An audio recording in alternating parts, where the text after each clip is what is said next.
क्या तुमने कभी नोटिस किया? कुछ लोग रूम में एंटर करते ही सबका अटेंशन ले लेते हैं। ना वो सबसे लाउड होते हैं, ना सबसे पावरफुल। फिर भी लोग उनकी बात सुनते हैं, उन पर ट्रस्ट करते हैं और कई बार उनकी एडवाइस बिना डिबेट के मान लेते हैं। आखिर ऐसा क्यों? क्या उनके पास कोई सीक्रेट टेक्निक है? या फिर उन्होंने एक ऐसी स्किल डेवलप की है जो स्कूल, कॉलेज और ऑफिस में हमें कभी सिखाई ही नहीं जाती? आज हम उसी स्किल को समझेंगे, इन्फ्लुएंस। लेकिन याद रखो, असली इन्फ्लुएंस कभी फोर्स से नहीं आता। असली इन्फ्लुएंस ट्रस्ट, क्लैरिटी और कंसिस्टेंसी से बनता है।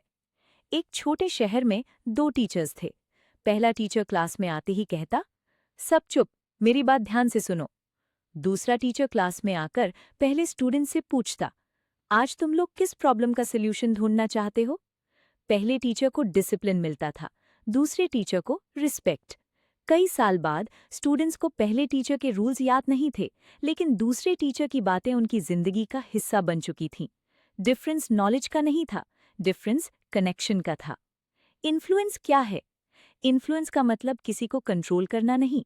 इन्फ्लुएंस का मतलब है अपनी बात इस तरह रखना कि सामने वाला उसके बारे में खुद सोचना शुरू करे। जब लोगों को लगता है कि उनकी चॉइस उनकी अपनी है, तब इन्फ्लुएंस नेचुरली होता है। प्रेशर रेजिस्टेंस पैदा करता है, रिस्पेक्ट ओपननेस पैदा करता है। इसीलिए सबसे इफेक्टिव कम्युनिकेटर्स पहले समझते हैं, फिर समझाते हैं। ऑफिस में दो टीम लीडर्स हैं। Leader A her task order की तरह देता है, ये काम आज ही कंप्लीट होना चाहिए। लीडर बी कहता है, ये प्रोजेक्ट क्लाइंट के लिए इंपॉर्टेंट है, अगर हम आज कंप्लीट कर लेंगे तो पूरी टीम का इम्पैक्ट दिखेगा। क्या तुम इसमें लीड लेना चाहोगे? दोनों ने सेम काम दिया, लेकिन दूसरे लीडर ने ओनरशिप क्रिएट की, और ओनरशिप फोर्स से ज्यादा पावरफुल होती है।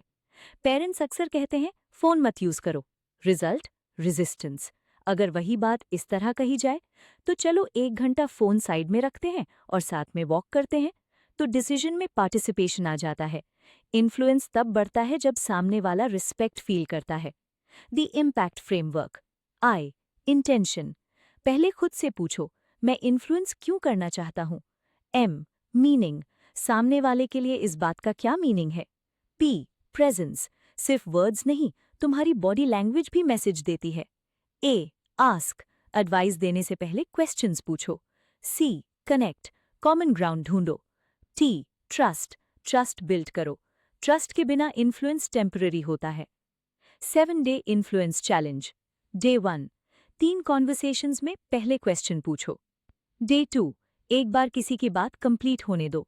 डे 3, ऑर्डर देने की जगह रीजन एक्सप्लेन करो। डे 4, एक जेन्युइन अप्रिसिएशन दो। डे 5, कॉन्वर्सेशन में नाम लेकर बात करो। डे 6, एक डिसएग्रीमेंट को काम टोन में हैंडल करो। डे 7, लिखो कि किस अप्रोच से सबसे पॉजिटिव रिस्पॉन्स मिला। Action checklist.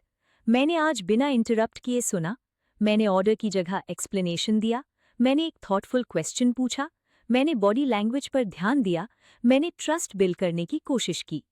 Reflection questions. मैं इन्फ्लुएंस और कंट्रोल में क्या फ़र्क मानता हूँ?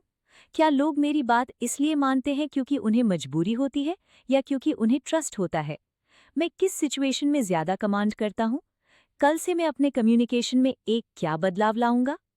की टेकअवेज। इन्फ्लुएंस का फाउंडेशन ट्रस्ट है। क्वेश्चंस कमांड से ज्यादा पावरफुल होते हैं। रिस्पेक्ट रेजिस्टेंस को कम करता है। कंसिस्टेंसी क्रेडिबिलिटी बनाती है। लॉन्ग टर्म इन्फ्लुएंस रिलेशनशिप से आता है, प्रेशर से नहीं। आज हमने देखा कि असली इन्फ्लुएंस आवाज ऊंची करने से नहीं, कैरेक्टर और कनेक्शन से बनता है। जब लोग तुम पर ट्रस्ट करते हैं, तो उन्हें फोर्स करने की जरूरत नहीं पड़ती। मैं हूं स्फूर्णा। यहाँ हम सिर्फ साइकोलॉजी के कॉन्सेप्ट्स नहीं सीखते, हम उन्हें अपनी डेली लाइफ का प्रैक्टिकल सिस्टम बनाते हैं। अगले पार्ट में हम एक्सप्लोर करेंगे the power of self awareness. खुद को ऑब्जेक्टिवली देखना इतना मुश्किल क्यों है, और सेल्फ अवेयरनेस को डेली हैबिट कैसे बनाया जा सकता है। मिलते हैं अगले पार्ट में।